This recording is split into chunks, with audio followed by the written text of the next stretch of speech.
The press briefing had just ended when it happened. Karoline Leavitt, her poise unwavering, was wrapping up, delivering clear and concise responses to the eager audience. Everything seemed routine, almost subdued, until a voice suddenly cut through the air like a blade. "Miss Leavitt," the reporter began, his tone thick with condescension, "don't you think that at just 27 years old you're a little inexperienced for a role of this magnitude?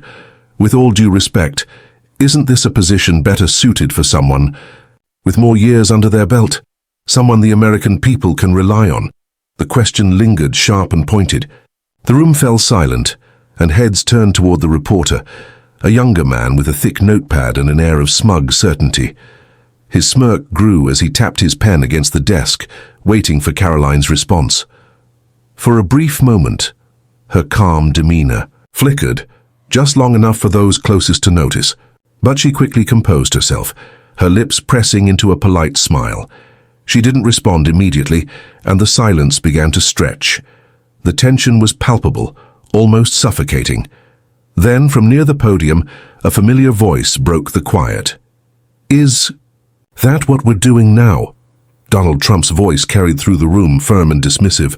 He leaned into the mic, his expression a mixture of amusement and incredulity. "We're questioning people because they're young. Really, that's where we're at." The reporter shifted uncomfortably but didn't back down. "Well, Mr. President, it's a valid question. Experience is important. Surely you agree that someone with more years in politics might be better suited?" Trump held up a hand, cutting the reporter off mid-sentence. "Stop right there. First of all, it's not a valid question. It's a lazy question. And I've heard enough lazy questions in my time to recognize one when I see it." The audience chuckled, the tension momentarily breaking with a ripple of laughter. Trump continued, his tone sharpening. "Second of all, don't pretend you're concerned about experience. You're not concerned about experience. You're concerned about her being someone you can't predict, someone you can't control."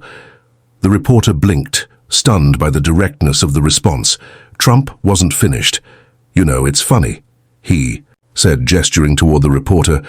"You never ask the people who've been in Washington for 20, 30, or 40 years, decades, collecting dust and doing nothing for the American people about their experience, do you? You never wonder if their fancy suits and endless committees have qualified them for anything. No.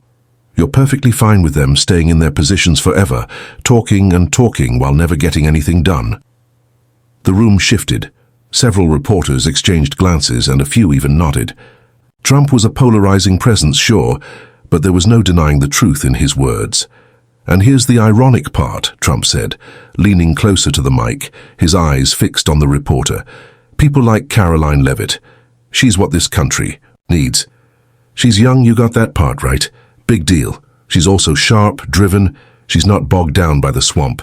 She's brought more ideas and action, actual results to the table than most of the so-called experienced people you're busy writing love letters to." He turned to glance briefly at Karoline, who sat quietly, her face carefully neutral. "Karoline here," he continued. "She's 27. I say that's an advantage. She's not part of the old boys club. She hasn't spent decades making backroom deals and selling out the American people. She's done more by this age than most people do in their lifetime." He paused, his tone deepening. "But you sit there, in your chair acting like age is the only thing that matters. Why? Because she's not your idea of a politician." Trump's voice grew louder and more direct as he stared the reporter down. It was the tone of someone who wasn't interested in